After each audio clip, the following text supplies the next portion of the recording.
big round of applause for Julia Gin telling you the truth about the IKEA company. One of the main exporters from Sweden. A round of applause, please.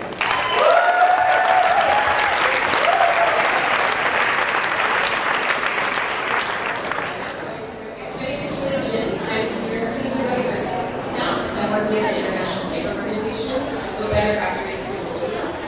I'm an intern working in legal analysis. I go to law school in California, and my main focus is international law. I hope you enjoy my very interest in IKEA. So this is my baby chicks. Please look at it skeptically. Why IKEA? Why is it interesting? So if I don't put you guys to sleep, I want to talk about the current perceptions of IKEA, its business structure, and criticisms about IKEA currently.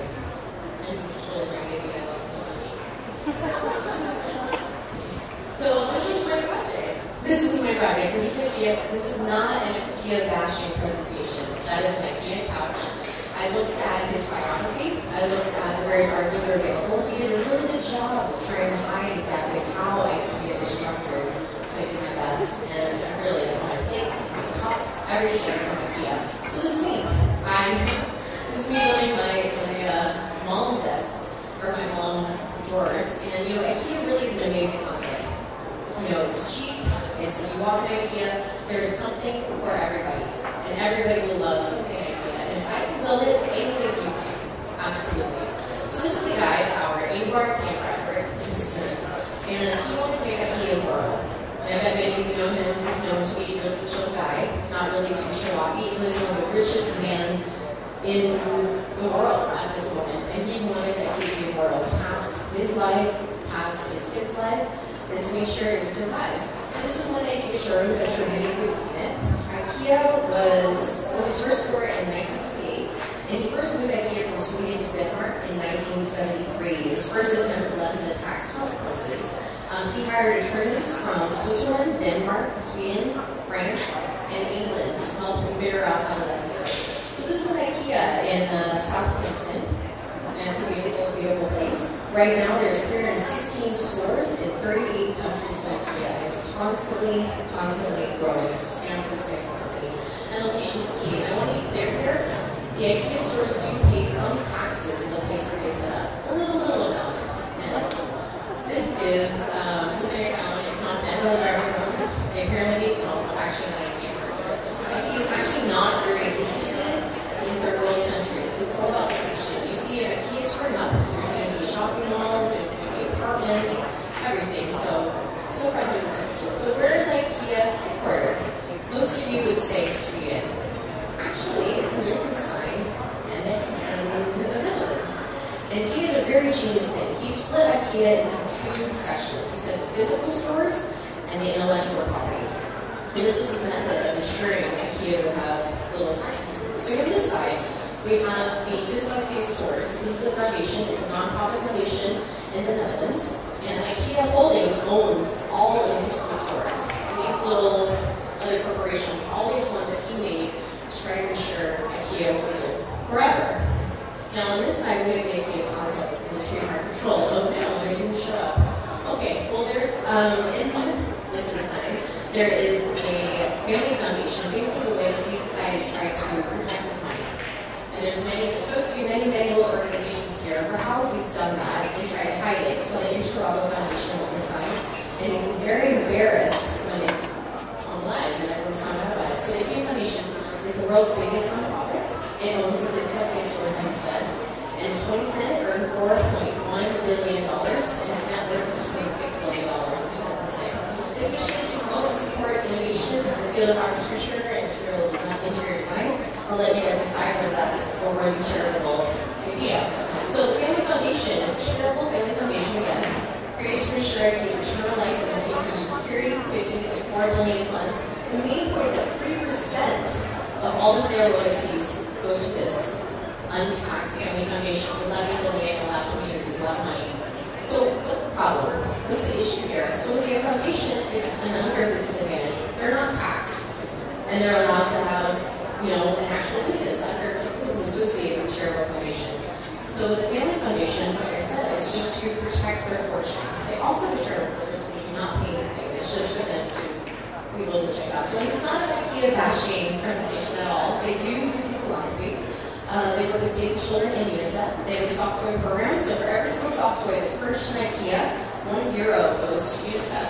190 million goes to UNICEF through various programs, and the sun and soil lamps are for kids in rural countries who don't have electricity, so they pray at night. They also have corporate social responsibility, and they have a corporate culture of frugality, and they evaluate the product's life cycle to reduce the waste. And $7 million has been invested to develop new technology. They want to have a completely green organization in the next 10 years or so. So they're really doing some really good stuff. So maybe about the criticisms. So as many of you probably know, Canberra was known to be a Nazi supporter. There's also accusations of abusing prison labor in Germany and in Cuba. And there's always this complaint about excessive deforestation. I mean, you know, you have IKEA furniture, you use it for 4 years, use it your garden, and then you get rid of it. And it's just really not a sustainable way to live. So this reminded me of this quote: in this world, nothing can be said to be certain except death and taxes. And Canberra has flipped this idea on its head. He's like, yeah, you know, it doesn't look like the way it's set up that it's going to die at any point. And they certainly are not going to be pushed to pay taxes by the Netherlands or Liechtenstein, known to be tax havens. So, are you for real? And I wonder, you know, they talk about social responsibility, and they're supposed to be a good company. And I wonder, is it part of social responsibility paying taxes? Isn't that a very important part? And if this wasn't such a terrible thing, why did they go to all that to hide it? That's really the question. And really, if I guess my thought, I have no version of that. If, you know, if you really love your mind, and one thing I've learned in law school is even if it's legal, it doesn't mean that it's right. So, I love the lighter questions. This is more information. That's my paper and National Library. And thank you.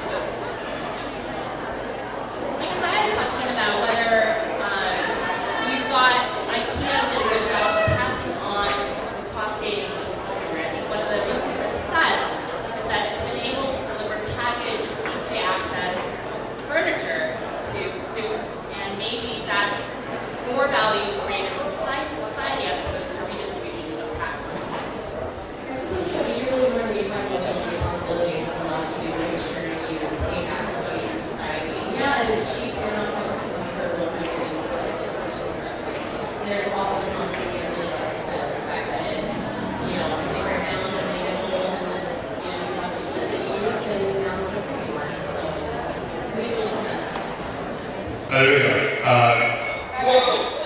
That one's still out of question.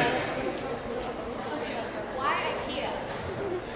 Why IKEA? So I did a nonprofit law class, and we were supposed to bring in information about nonprofit organizations. And someone brought in 2 economist articles that said, what is IKEA doing? Why do they not pay taxes? What's their structure like? And I wonder what their structure is like. So I sat down and figured it out. And that graph that I saw that is mine. And so, yeah, it was kind of interesting how they set it up. Another question? Yeah? Is it a public company? No. Yeah, but so what he said was that he gave away IKEA. He was referring that he gave away IKEA to this nonprofit in the Netherlands. And you find out why his Marisol in Toronto was that they just discovered that he actually has full control over both the nonprofit and so the foundation of 4%. I guess that you're meeting something I'm deeply passionate about. I guess for me, there's a misnomer that the word nonprofit is necessarily not profitable. Just call it what I feel. And I'm curious your thoughts on the emerging B corporations and this whole social enterprise movement. And like a lot of our developments happening right here in Cambodia, the businesses that we're trying to develop, the markets that we're trying to develop, are not necessarily philanthropic in mission. And they're just, the market is a method of improving the economics of the environment. So, your question is whether it's a so the definition of nonprofit is they take all their funds and they put it back into their nonprofit mission. Here we have a mission of architecture and design, and we would hope that a church organization in the U.S. getting our forces to have a very charitable, like, social mission. And when you have a situation like this, there was actually a case in, sorry to go on with this, there's a case in the U.S. where we had the exact situation of